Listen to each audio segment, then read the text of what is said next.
धीमहि धियो यो न प्रचोदयात्। ॐ भूर्भुवः स्वः तत्सवितुर्वरेण्यं भर्गो देवस्य धीमहि धियो यो न प्रचोदयात्।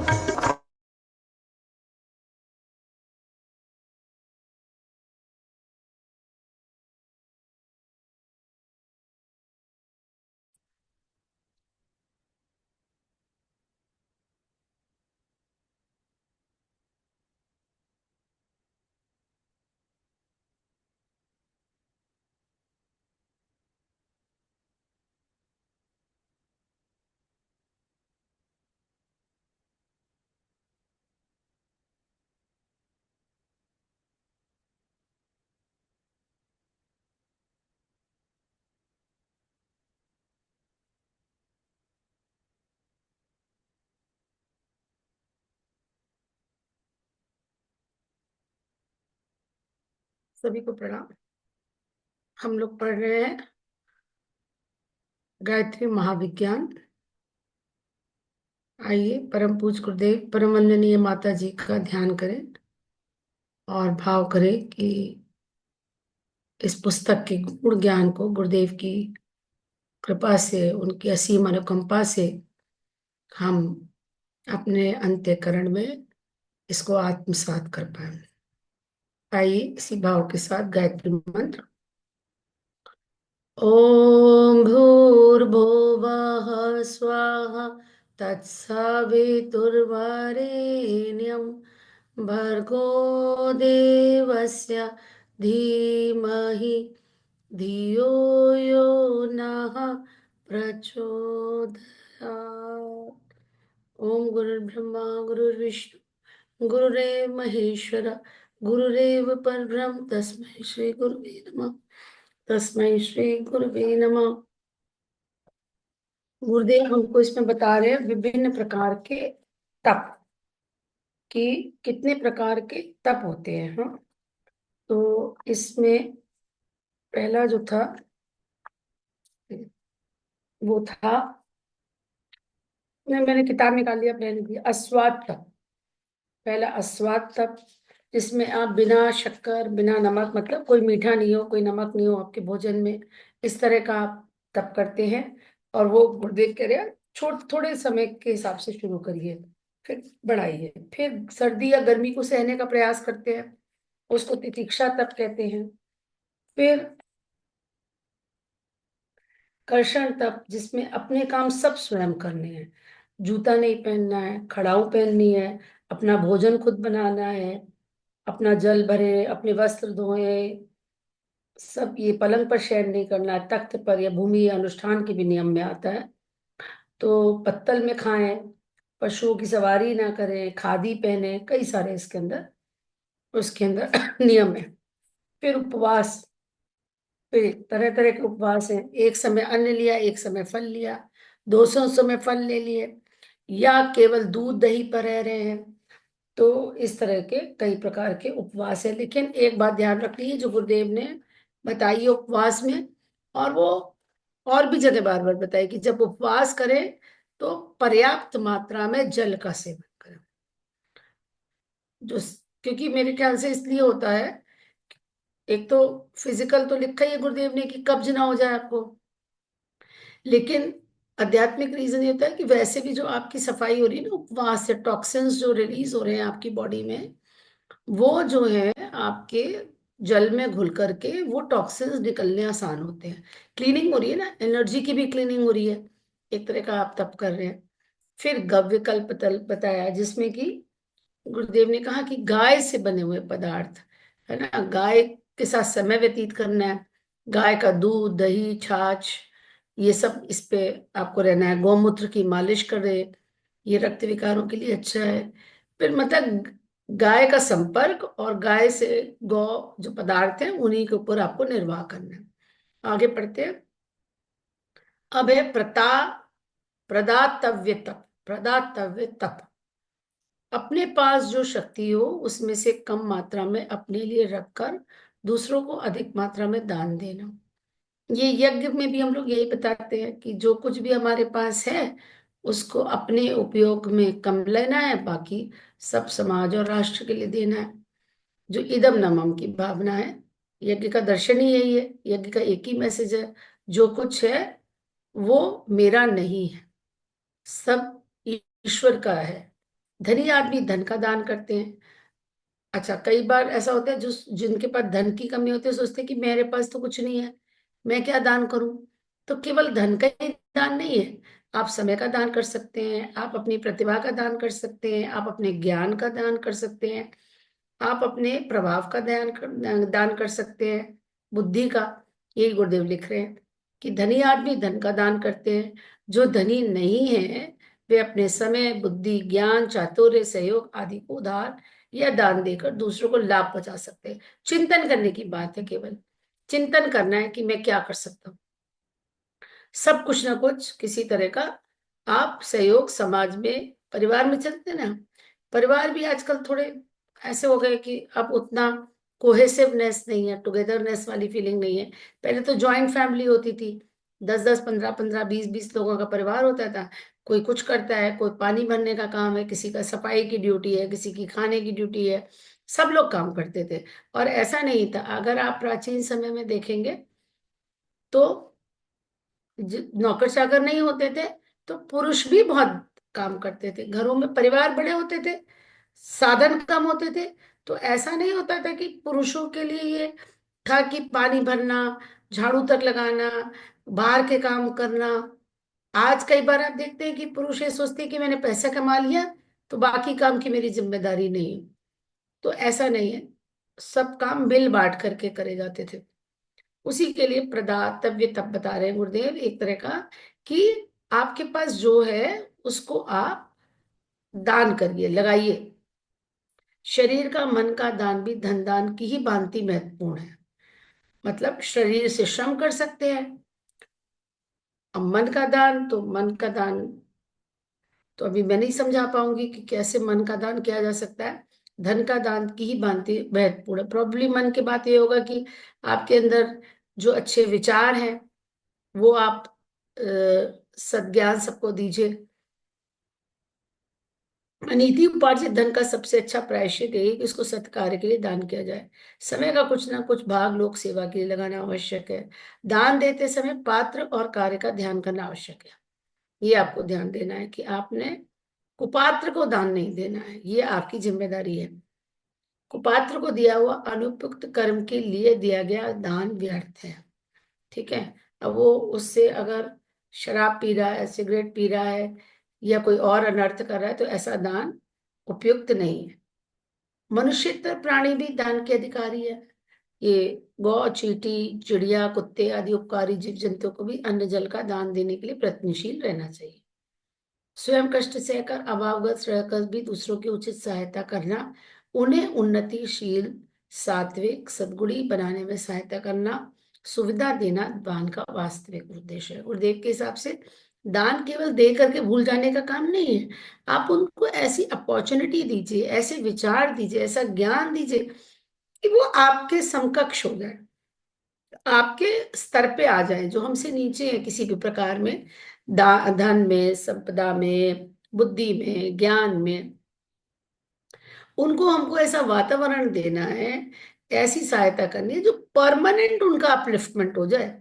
ये नहीं कि भाई एक बार हमने भूखे को भंडारा कर दिया, जितने भूखे आए खा के चले गए, प्याऊ लगा दी। तो गुरुदेव कहते हैं कि हाँ ठीक है, भोजन का दान भी अच्छा है, प्यासे को पानी पिलाना भी अच्छा है, लेकिन सबसे ज्यादा महत्वपूर्ण है ज्ञान का दान। अगर उसके विचारों को उलट करके, जो गलत विचार है उनको उलट करके आपने सीधा कर दिया, यानी सन्मार्ग पे चला दिया, विचार जिसके बदल गए, वो अपने लिए स्वयं कमा लेगा।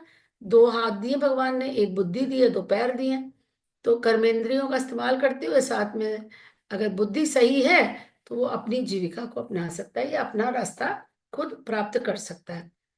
तो सबसे इंपॉर्टेंट क्या है, उन्हें उन्नतिशील, उचित सहायता करना, उन्नतिशील बनाना, आगे बढ़े वो, सात्विक, सद्गुणी बनाने में सहायता करना, सुविधा देना दान का वास्तविक उद्देश्य है। ठीक है। इस प्रशंसा में धर्मशास्त्रों का पन्ना पन्ना भरा हुआ है, मतलब बहुत कुछ लिखा गया है इस विषय में हमारे शास्त्रों में। उसके पुण्य में संबंध में अधिक क्या कहा जाए, तो क्या कहें ज्यादा। वेद ने कहा है, वेदों ने जो ज्ञान ज्ञान के हमारे स्रोत है, 100 हाथों से कमाए और हजारों हाथ से दान करें। निष्कासन, ये बहुत बहुत महत्वपूर्ण है। ये निष्कासन तब आपको पता होना चाहिए, यज्ञ में बहुत महत्वपूर्ण होता है। जो भेषज यज्ञ किया जाता है उसमें आप जब यज्ञ कर ले, तो करने के बाद आपको निष्कासन तप करना होता है। उसके बाद आप आगे जप करते हैं, प्राणायाम करते हैं उसी वातावरण में। तो भेषज यज्ञ किसको कहते हैं? भेषज यज्ञ कहते हैं जो थेरेपेटिक यज्ञ होता है, जो बीमारी के लिए, बीमारी को ठीक करने के लिए किया जाता है। मतलब आप विशेष सामग्री से, जैसे मधुमेह है, डायबिटीज है आपको, थायराइड है, जॉइंट पेन है, तो आप उसकी विशेष सामग्री के साथ जब यज्ञ करते हैं इस उद्देश्य के साथ कि बीमारी ठीक हो जाए, उसको भेषज यज्ञ कहते हैं।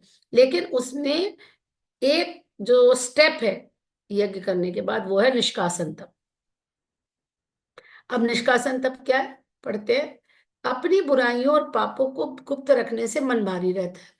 पेट में मल भरा रहे तो उससे नाना प्रकार के रोग उत्पन्न होते हैं। वैसे ही अपने पापों को छुपा कर रखा जाए तो ये गुप्तता रुके हुए मल की तरह गंदगी और सड़न पैदा करने वाले समस्त मानसिक क्षेत्र को दूषित कर देती है। इसलिए कुछ ऐसे मित्र चुनने चाहिए जो काफी गंभीर हो, विश्वस्त हो। गंभीर से मतलब उनके अंदर पचाने की शक्ति हो। ये नहीं कि आपने तो अपनी भलाई के लिए अपना निष्कासन किया, अपनी गलती बताई, पूरे शहर में उन्होंने ढिंडोरा पीट दिया। तो ऐसे हो जो एक तो गंभीर होने चाहिए, दूसरे जिनके अंदर ये सामर्थ्य होनी चाहिए कि वो आपको सही दिशा दिखा सके। उनसे अपनी पाप कथाएं कह देनी चाहिए, अपनी कठिनाइयां, दुख गाथाएं, इच्छाएं, अनुभूतियां भी इसी प्रकार किन्हीं ऐसे लोगों से कहते रहना चाहिए जो इतने उदार हो कि उन्हें सुनकर घृणा ना करे, ना? आपसे आपके विरोधी ना बन जाए, उनके मन में कोई दुर्भावना ना आ जाए आपके प्रति। और कभी विरोधी हो जाने पर उन्हें दूसरों से प्रकट करके हानि ना पहुंचाए। कभी आपके संबंध खराब हो जाए तो ऐसा नहीं है कि पहले तो ठीक है, उन्होंने आपकी बात को अपने पेट में रख लिया, उसके बाद जब कभी लड़ाई हो गई, संबंध खराब हो गए, तो वो ही इंफॉर्मेशन को वो आपके अगेंस्ट यूज कर रहे हैं। ये गुप्त बातों का प्रकटीकरण एक प्रकार का आध्यात्मिक जुलाब है जिससे मनोभूमि निर्मल होती है। तो यह गुरुदेव कह रहे हैं मित्र वगैरह, पर आज के समय में तो बहुत कम ऐसे लोग आपको मिलेंगे जो सच्चे अर्थों में आपके मित्र होंगे। तो इस इट इज बेटर कि आप अपने इष्ट को, अपने गुरु को ही अपना सबसे निकटतम मित्र जानिए। और सुबह जब मिलते हैं उनसे जा करके प्रथम बार अपने पूजा करने के समय या ध्यान के समय, जब भी आप अपने गुरु का, इष्ट का ध्यान करते हैं, तो सबसे पहले उनसे ही अपनी सारी बात कह लीजिए। अपने मन के सारे मनोभाव उनको सुना दीजिए, वो ज्यादा अच्छा रहेगा। प्रायश्चित्तों में दोष प्रकाशन का महत्वपूर्ण स्थान है। गौ हत्या हो जाने का प्रायश्चित शास्त्रों ने यह बताया कि मरी गौ की पूंछ हाथ में लेकर 100 गांव में वे व्यक्ति उच्च स्वर में चिल्ला चिल्ला कर ये कहे कि मुझसे गौ हत्या हो गई। इस दोष प्रकाशन से गौ हत्या का दोष छूट जाता है। ये है निष्कासन तप, कि अपने दोषों को उजागर करना है, छुपाना नहीं है। जिसके साथ बुराई की हो उससे क्षमा मांगनी चाहिए, क्षतिपूर्ति करनी चाहिए, कि किस प्रकार वह संतुष्ट हो सके वह करना चाहिए। यदि वह भी ना हो तो कम से कम दोष प्रकाशन द्वारा अपनी अंतरात्मा पर का एक भारी बोझ तो हल्का करना ही चाहिए। इस प्रकार के दोष प्रकाशन के लिए शांति कुंज हरिद्वार को एक विश्वसनीय मित्र समझकर पत्र द्वारा अपने दोषों को लिखकर उनके प्रायश्चित तथा सुधार की सलाह प्रसन्नता पूर्वक ली जा सकती है। तो सोल्यूशन भी बता दिया गुरुदेव ने कि आप शांति कुंज में पत्र लिख सकते हैं और उसके निदान के विषय में आप उनसे आप सलाह कर सकते हैं, या आप रिक्वेस्ट कर सकते हैं कि इसका निदान बताया जाए या सोल्यूशन बताया जाए। साधना तप, अ, निष्कासन तप की जब बात हो रही है तो मेरे को एक व्यक्ति याद आ रहे हैं। वो, हम लोग अभी वहां गए थे मुंशियारी में, तो वो जो वहां के व्यवस्थापक थे, पुनीठा जी, पिथौरागढ़ के थे। तो इतने निर्मल हृदय थे वो। जब भी आते थे हम लोग को योग करवाते थे।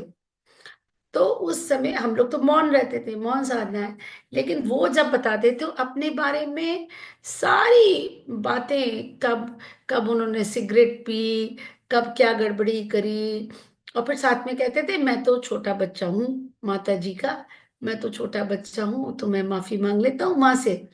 लेकिन अपने पास्ट की सारी, मतलब इतनी निर्मलता से, इतनी सहजता से वो अपनी सारी गलतियां बताया करते थे, जब किशोरावस्था की, उसके बाद की, मत तो वो एक ऐसा चेहरे पे उनके ऐसा एक बालक जैसी एक सौम्यता थी, एक बालक जैसी कोमलता थी।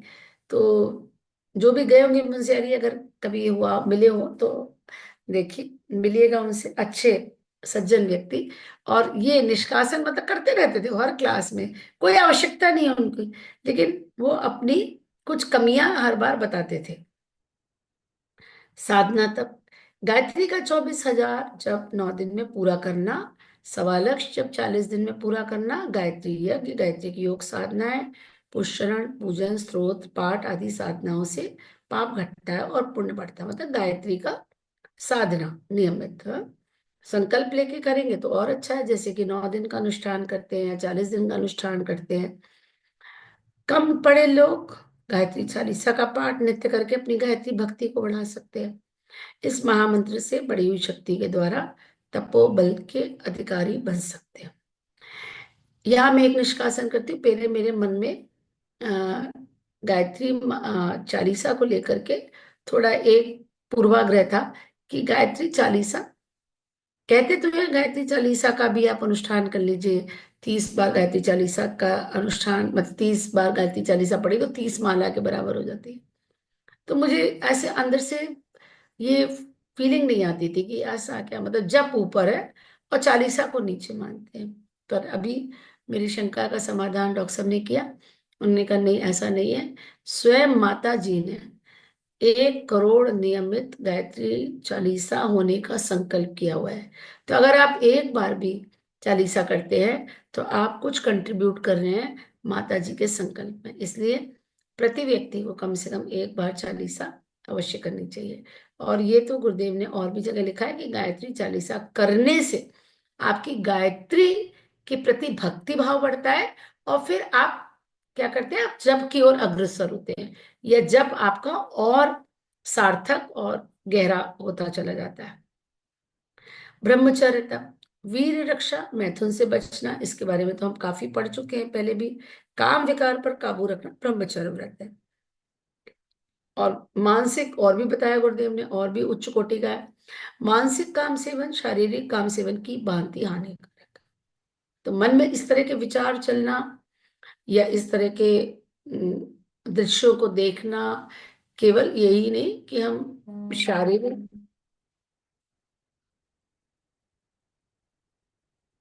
शारीरिक उसकी बात करें, मानसिक भी हमको ब्रह्मचर्य का से पालन करना चाहिए। मन को काम क्रीड़ा की ओर ना जाने देने का सबसे अच्छा उपाय उसे उच्च आध्यात्मिक एवं नैतिक विचारों में लगाए रखना। सबसे बढ़िया यही, सबसे अच्छा है कि अगर आपका जप हो रहा है, योग हो रहा है, प्राणायाम हो रहा है, ध्यान हो रहा है, तो आपका धीरे धीरे अपने ऐसे विचारों पर कंट्रोल आने लगता है। बिना इसके ब्रह्मचर्य की रक्षा नहीं हो सकती। आप सोचेंगे नहीं नहीं, मैं तो बहुत बड़ा तपस्वी हूँ, नहीं। गुरुदेव कह रहे हैं, स्वाध्याय और अच्छे विचारों का सेवन से मतलब वही स्वाध्याय है, जप है, ध्यान है, ये सब आपके वीर्य की रक्षा करते हैं या ब्रह्मचर्य की ओर प्रेरित करते हैं। मन को भ्रम में, सतत में लगाए रहने से आत्मोन्नति भी होती है, धर्म साधना भी और वीर रक्षा भी। इस प्रकार एक ही उपाय से 3 लाभ करने वाला यह तप गायत्री साधना वालों के लिए सब प्रकार से उत्तम है। अब आते हैं चंद्रायण तप। यह व्रत पूर्णमासी से आरंभ किया जाता है। पूर्णमासी को अपनी जितनी खुराक हो उसका 16वां भाग प्रतिदिन कम करते जाना चाहिए। जैसे अपना पूर्ण आहार एक सेर है तो प्रतिदिन एक छटाक आहार कम करते जाना चाहिए। कृष्ण पक्ष का चंद्रमा जैसे एक एक कला नित्य घटता है, वैसे एक एक षोडशांश नित्य कम करते जाना चाहिए। अमावस्या और प्रतिपदा को चंद्रमा बिल्कुल नहीं खाई नहीं पड़ता, तो उन 2 दिन बिल्कुल भी आहार न लेना चाहिए। आप पूर्णमासी को पूर्ण आहार लेते हैं, फिर एक एक एक एक घटाते हुए 14वें दिन तक आते हैं, तब मतलब उस दिन आप फिर निराहार हो गए अमावस्या वाले दिन, और फिर आपने धीरे धीरे आहार बढ़ाना शुरू किया, फिर नॉर्मल पे आ गए, और प्रतिपदा पे मतलब हाँ फिर बढ़ाएंगे, तो उसमें धीरे धीरे एक एक क्रम से एक एक अंश बढ़ाते जाएंगे। उन 2 दिनों बिल्कुल भी आहार ना लेना चाहिए। फिर शुक्ल पक्ष की दौज को चंद्रमा एक कला से निकलता है और धीरे धीरे बढ़ता है, तो वैसे ही एक एक शोषांश बढ़ाते हुए पूर्णमासी पे।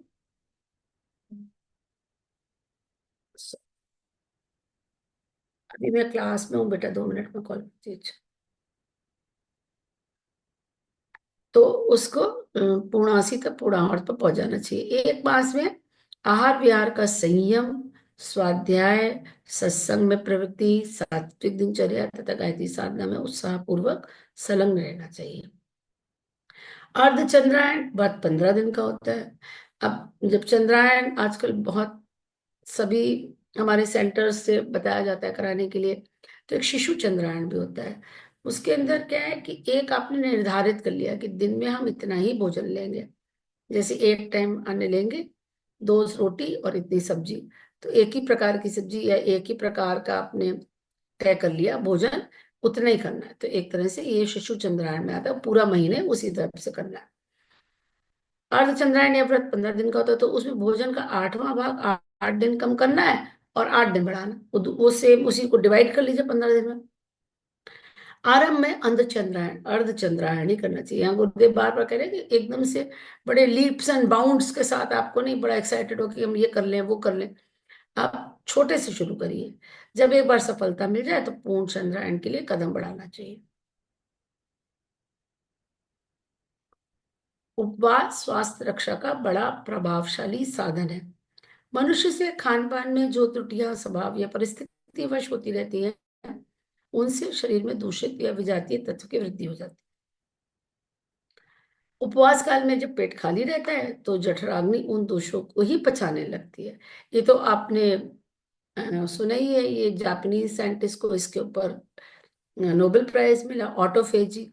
जब आप उपवास करते हैं तो आपके जो डेड सेल्स होते हैं वही आपके हेल्दी सेल्स का भोजन बन जाते हैं।